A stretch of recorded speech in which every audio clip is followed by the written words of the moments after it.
नमस्कार दोस्तों, जीके वाला अड्डा में आपका स्वागत है। मैं हूं अजीत शर्मा। आज हम जानेंगे कि कौन होता है अघोरी और कैसे करते हैं वह साधना। आइए जानते हैं। अघोरी वह जो कपालिक क्रिया करते हैं, वह जो तांत्रिक साधना शमशान में करते हैं और वह जो भस्म से लिपटे होते हैं, जिनसे आम जन स्वाभाविक तौर पर डरते हैं। घोरी अघोरी तांत्रिक शमशान के सन्नाटे में जाकर तंत्र क्रियाओं को अंजाम देते हैं, घोर रहस्यमयी साधनाएं करते हैं। वास्तव में अघोर विद्या डरावनी नहीं है, उसका स्वरूप डरावना होता है।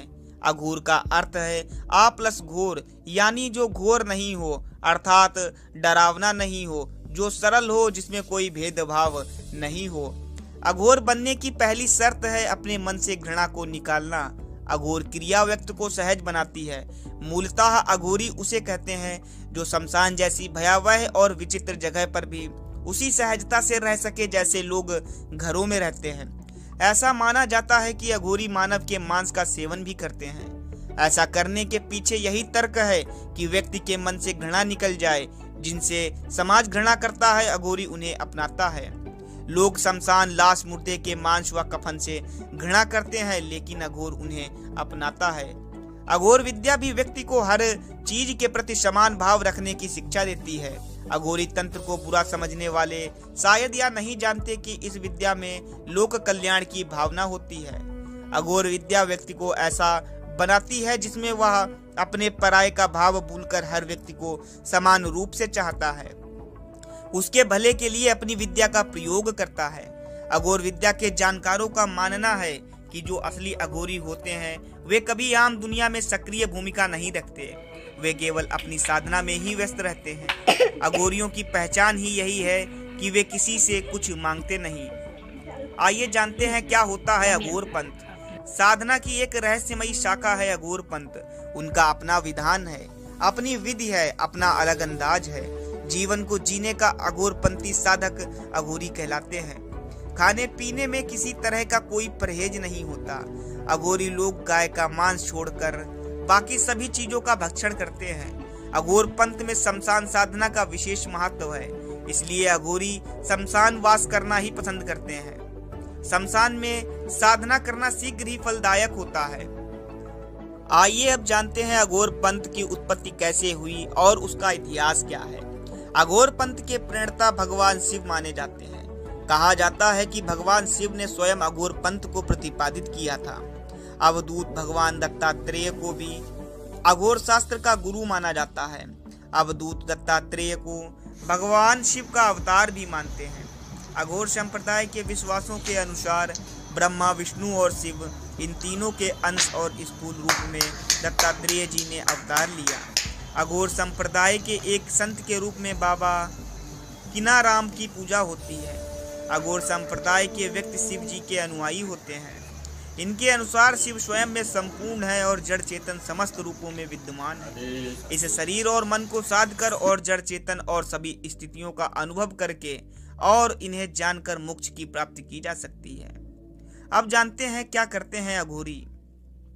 अघोर संप्रदाय के साधक समदृष्टि के लिए नरमुंडों की माला पहनते हैं और नरमुंडों को पात्र के तौर पर प्रयोग भी करते हैं। चिता के भस्म का शरीर पर लेपन और चिताग्नि पर भोजन पकाना इत्यादि इनके सामान्य कार्य हैं। अघोर दृष्टि में स्थान भेद भी नहीं होता, अर्थात महल या शमशान घाट एक समान होते हैं। वाराणसी या काशी को भारत के सबसे प्रमुख अघोर स्थान के तौर पर मानते हैं। भगवान शिव की स्वयं की नगरी होने के कारण यहाँ विभिन्न अघोर साधकों ने तपस्या भी की है। यहाँ बाबा कीनाराम का स्थल एक महत्वपूर्ण तीर्थ भी है। काशी के अतिरिक्त गुजरात के जूनागढ़ का गिरनार पर्वत भी एक महत्वपूर्ण स्थान है। जूनागढ़ को अवधूत भगवान दत्तात्रेय के तपस्या स्थल के रूप में जानते हैं। अब आइए जानते हैं अघोरियों का स्वभाव कैसा होता है। अघोरियों के बारे में मान्यता है कि बड़े ही रूखे स्वभाव के होते हैं, लेकिन भीतर उनके जन कल्याण की भावना छुपी होती है। अगर किसी पर मेहरबान हो जाए तो अपनी सिद्धि का शुभ फल देने में भी नहीं हिचकिचाते और अपनी तांत्रिक क्रियाओं का रहस्य भी उजागर कर देते हैं। यहाँ तक कि कोई उन्हें अच्छा लग जाए तो उसे वह अपनी तंत्र क्रिया सिखाने को भी राजी हो जाते हैं। लेकिन इनका क्रोध प्रचंड होता है। इनकी वाणी से सावधान रहना चाहिए। इनके आशीर्वाद शीघ्र प्रतिफलित होते हैं। यह अगर खुश हो जाएं तो आपकी किस्मत बदलने की क्षमता रखते हैं। आमतौर पर यह किसी से खुलकर बात नहीं करते। अपने आप में मगन रहने वाले यह तांत्रिक समाज से दूर रहते हैं। हिमालय की कठिन तराइयों में इनका वास होता है। कहते हैं इन्हें साक्षात शिव भी दर्शन देते हैं और जब तक इन्हें ना छेड़ा जाए किसी का आहित नहीं करते। अब जानते हैं कि अघोरी साधना कहाँ होती है। आइए जानते हैं। अघोरी शमशान घाट में 3 तरह से साधना करते हैं। शमशान साधना, शिव साधना, शव साधना। ऐसी साधनाएं अक्सर तारापीठ के शमशान, कामाख्या पीठ के शमशान, त्र्यंबकेश्वर और उज्जैन के चक्र तीर्थ के शमशान में होती है। अघोर पंथियों के 10 तांत्रिक पीठ माने गए हैं। अब आइए जानते हैं अघोरी साधना कैसे की जाती है। शिव साधना में शव के ऊपर पैर रखकर खड़े रहकर साधना की जाती है। इस साधना का मूल शिव की छाती पर पार्वती द्वारा रखा हुआ पांव है। ऐसी साधनाओं में मुर्दे को प्रसाद के रूप में मांस और मदिरा चढ़ाया जाता है। शव और शिव साधना के अतिरिक्त तीसरी साधना होती है शमशान साधना, जिसमें आम परिवारजनों को भी शामिल किया जा सकता है। इस साधना में मुर्दे की जगह शव पीठ की पूजा की जाती है, उस पर गंगा जल चढ़ाया जाता है या प्रसाद के रूप में भी मांस मदिरा की जगह मावा चढ़ाया जाता है। आशा करता हूँ दोस्तों आप सभी को समझ में आया होगा कि कौन होता है और अघोरी और वह कैसे करता है साधना। नमस्कार।